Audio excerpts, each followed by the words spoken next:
You ruined me. What's your angle? What's in this for you? Dr. Ivo, look around you. Is it that hard to believe that some people just want to help? I have a confession to make. I don't like Star Wars A New Hope anymore. I did when I was a kid, and I still like Empire and Return of the Jedi, but the older I get, the more A New Hope leaves a bad taste in my mouth. The problem I have with A New Hope is that it teaches the idea that heroism is when an old guy who wears a blanket over his head despite living in the desert hands you a lightsaber and tells you to go kill people. Sure, the later movies deviate from this somewhat, with Yoda being the one to tell Luke that the Force should only be used defensively, but that doesn't show up until The Empire Strikes Back. In A New Hope, there's no mention of that at all. And it isn't until the third movie that the shift from killing people to saving people is actually made, with the final lightsaber fight between Luke and Vader being more about redeeming Vader than actually fighting him. Of course, this isn't a problem with just Star Wars. All too often, heroism in media is shown to be something like special people born with magical gifts get to be heroes, and that heroism is about smashing someone we're told is bad. And sometimes, the villain is only evil if you don't look at him too closely. Or they just do cartoonishly evil things that no sane person would ever do. Heroism can exist, the movie says, as long as it's exclusively in a galaxy far, far away, or in a hidden world on the other side of platform 9 3/4. Even in superhero media, the general message about heroism is that heroes can exist, they just aren't going to be you. They're the people bitten by a radioactive spider, or aliens from another planet, or they're the people with so much wealth that they can fight evil in ways that the average Joe just couldn't. And the solution is always violence. Whether it's with laser eyes or super strength or just ridiculously expensive gadgets that don't exist. Now, I'm not one of those guys who believes that violence is never the answer. Otherwise, I wouldn't own any guns. There are times when violence really is the only solution. And in real life, heroes are people who know when violence is necessary and when it isn't. But the way a lot of hero movies portray it, heroes can and should solve every problem with violence. Some of these movies are just thinly veiled military propaganda to get people, young boys, to sign up to join the armed forces so they can be a real hero. Even before media became obsessed with deconstructing Superman and giving us show after show where the heroes are secretly evil and the people fighting the heroes are also evil, the ways media depicts heroism in most stories isn't much better. But there's one exception. One character archetype that's hard to get right, but when he is, he doesn't just beat up bad guys, he inspires normal people to be heroic in their own lives. Enter the Paragon. I have heard a number of different names for this kind of character: the ideal hero, the Boy Scout, the Cape, the Messiah. But today, I'm going with the Paragon, because this is the kind of character that isn't just defined by their moral goodness, but also by the way that they are intended to inspire people in their respective fictional universes, and also in the real world. This is a character for whom heroism isn't defined by who they fight, but the fact that they are driven by their own sense of morality. Now, the main complaint I hear about characters like this is that they're boring. This is partly a matter of taste, but mostly it's an issue of how the character is written. First, one of the most common defining characteristics of a Paragon is that they're usually trying to do the right thing just because it's the right thing to do. This is usually a guy with a strong moral core.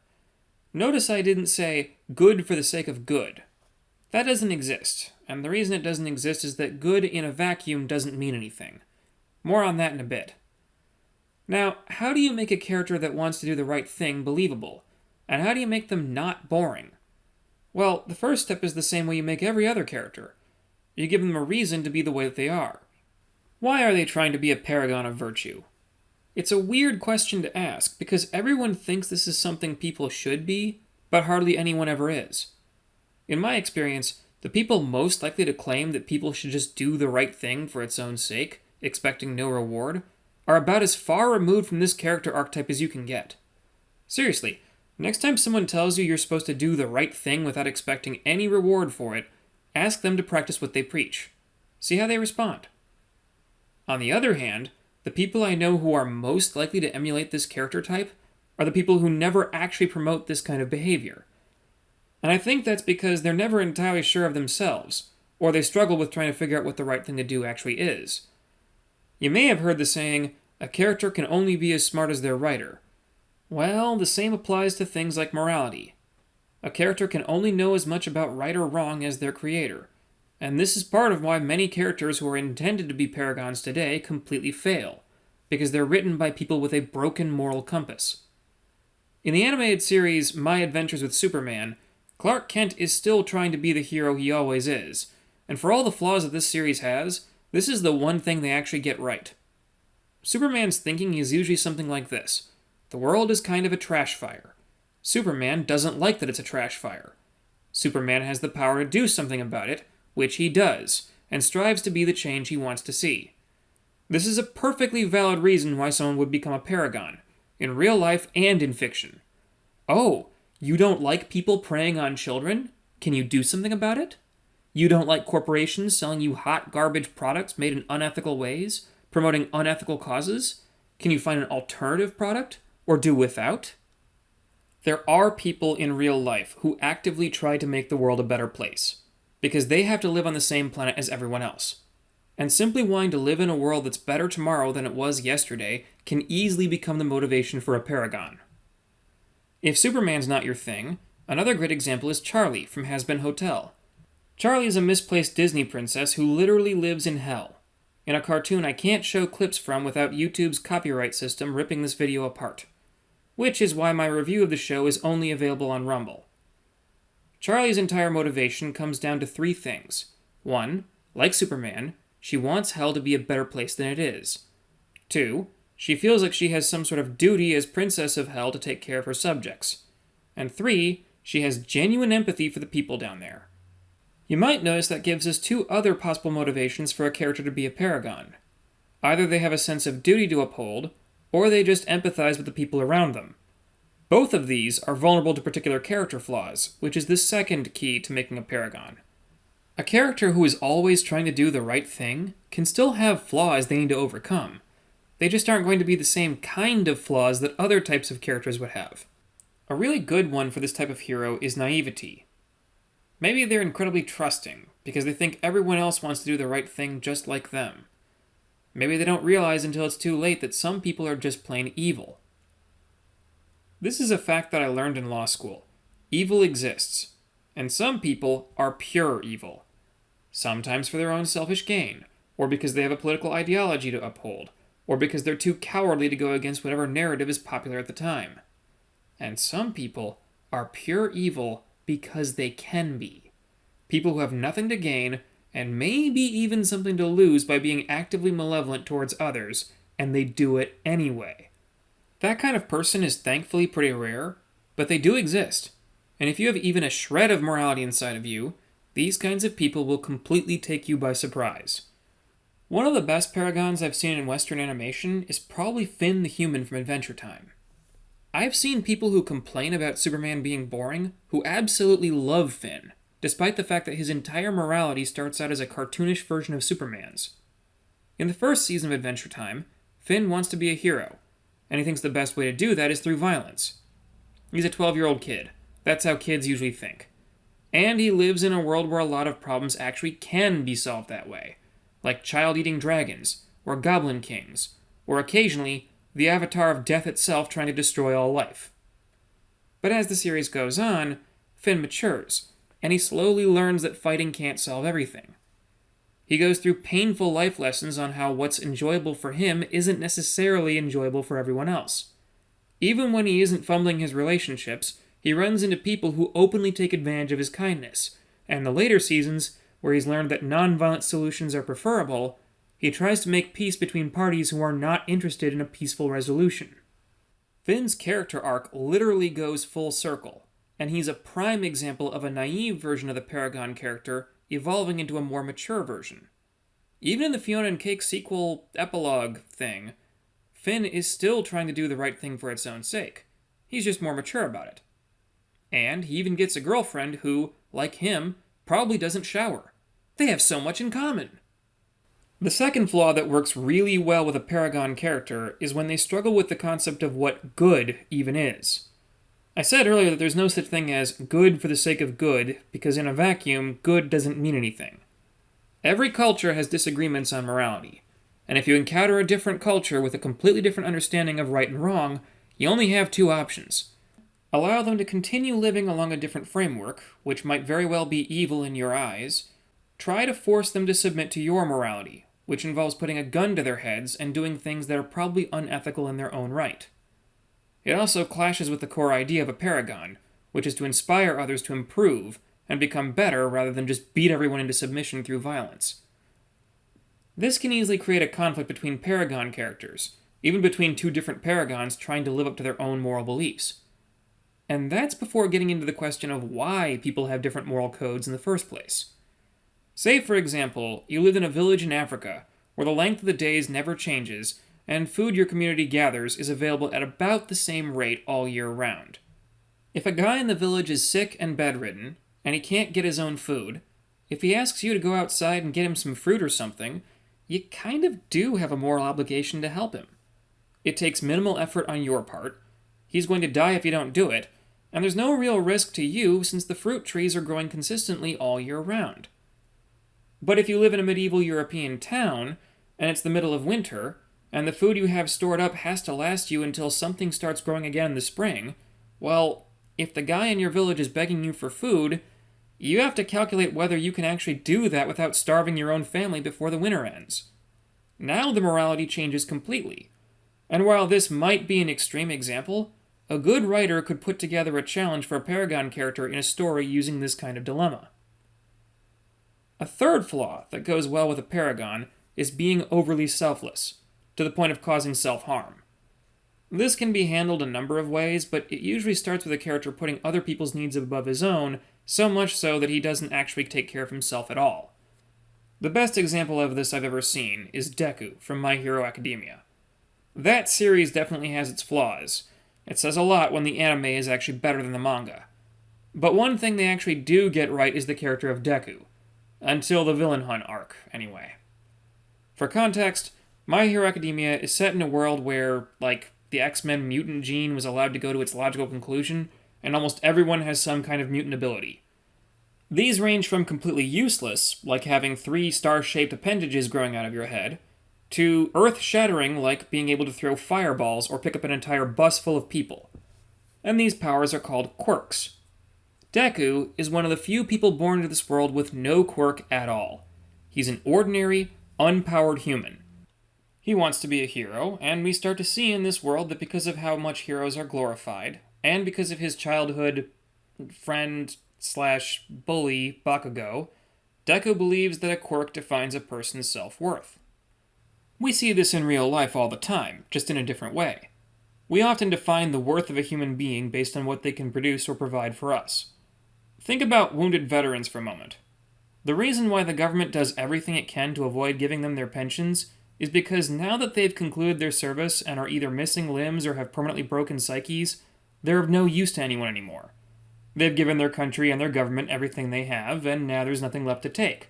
And most people will complain about this, think that's terrible, and then just keep voting for the same politicians that make this happen because we don't really care, no matter how much we lie to ourselves and pretend that we do.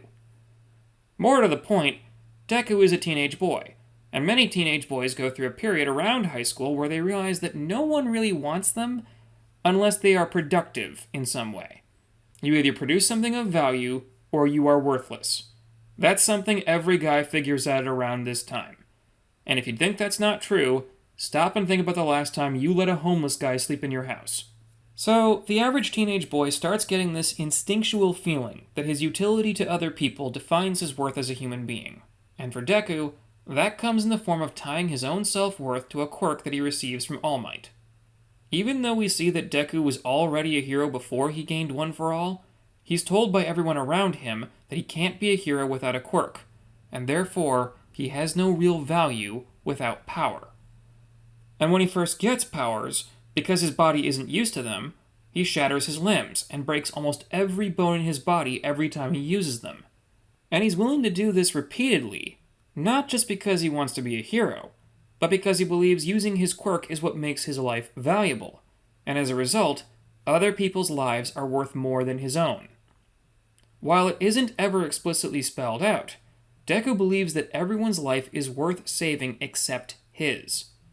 And while this does give us a character who wants to protect other people and even redeem the villains whenever possible, it does it rather subtly in one of the darkest ways possible.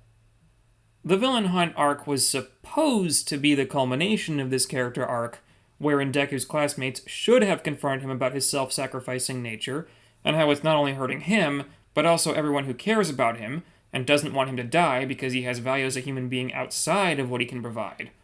He's actually helped more people without using his quirk over the course of the series than he does with it. But instead, we got a short, rather stupid chapter where they try to wrap this up in a page and never actually confront the root of Deku's mental problems, presumably leaving him in the same mental state as before. Look, My Hero Academia is a good show most of the time. It wouldn't be disappointing when they fumble the ball like this if it wasn't good most of the time. The next problem for a Paragon character is the issue of what to do when people are actively taking advantage of the Paragon. Is the Paragon naive enough to keep helping people who are just exploiting him? Do they twist his understanding of morality to benefit themselves, and use gaslighting and manipulation to keep him at their beck and call? Depending on how you handle it, a Paragon actually creates a great opportunity to write some truly despicable villains, and the key is how and why they reject the Paragon's worldview. For example, a character who is too jaded to believe that the world he lives in can support someone like a Paragon, and that a character like that is going to be chewed up and spat out by reality, well, that kind of cynical character is a lot more tolerable than someone who sees a Paragon and the first thing they think is, there's my next meal ticket. This is part of the reason why Lex Luthor's hatred of Superman is so pathetic, in almost every incarnation. His hatred of Superman is almost never really justified, to the point where the only real explanation available in most cases is good old-fashioned jealousy.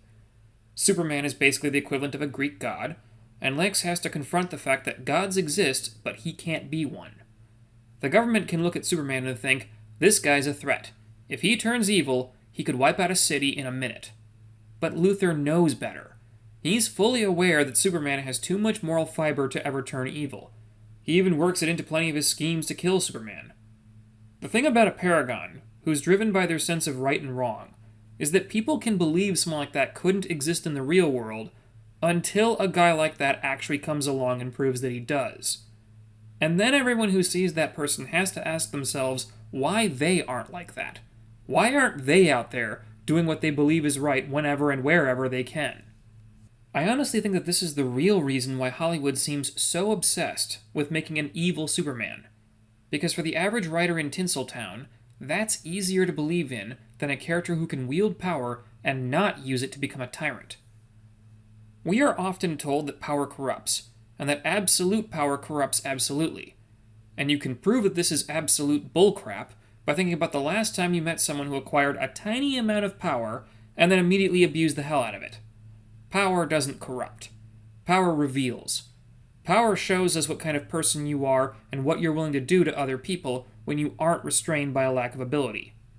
And if you know you're the kind of person who, if you had superpowers, you would use them to hurt people you don't like, the idea of a guy who would only use them for good is going to shine a light on all the ways that you don't measure up to that standard. Imagine being the guy who never lies. Not to yourself, not to others, not to anyone. Imagine following every one of your own moral beliefs, so that no one can call you a hypocrite. Imagine the freedom that comes with that. You get to have a light conscience. You don't have to keep track of all the lies that you tell other people because there aren't any to keep track of. You don't need to make excuses because you have nothing to hide. Sure, it's not easy to get to that point. It takes courage, strength, wisdom, and a whole bunch of other qualities, but there's plenty of reasons why someone would think it was worth it. In the case of a character like Deku, they might even be trying to do it for the wrong reasons, which does not in any way make their actions less heroic. A good Paragon can still work, even in the modern era where everyone is obsessed with making Superman evil, or deconstructing heroes, or trying to make everything have shades of gray, where all the villains are misunderstood. But in a strange way, in order to create a character like that and have it actually work, you need to have some courage of your own. And on that note, today's featured game is called Black Skylands. Published by the same team behind Hello Neighbor, This is a game where you play as Eva Mills, a marshal trying to defend the floating islands of Aspia, first against a large gang of marauders, and then against an enemy known as the Swarm. Also, you get to fly an airship. Is the airship necessary for the gameplay? Could the 2D nature of the game work just as well with a naval ship? Yes, but you get an airship instead, which in my book instantly makes the game more fun. And that's a good thing, because the gameplay for Black Skylands is nothing to write home about. It isn't bad, it just isn't anything special. Where the game really shines is with its plot and its world building. The setting is creative, the characters are well done, particularly Eva herself, and the overarching story is well written, even if the ending is rather sad. I would say that Black Skylands is not for everyone, but if you're looking for a good story and like games with airships, it's worth checking out. And finally, I want to announce that Heroes of Janan 2: The Power of Belief will be out soon, probably later this month. I'm going to be out of the country for most of the rest of October, and when I get back, I'm going to try and post my video on Lilith. That may or may not be out in time for Halloween. I'm going to be doing some research while I'm out of the country, and it relates to Lilith, so it might take me more time to put everything together. Alright, that's all I have for today. Thank you all, and goodbye.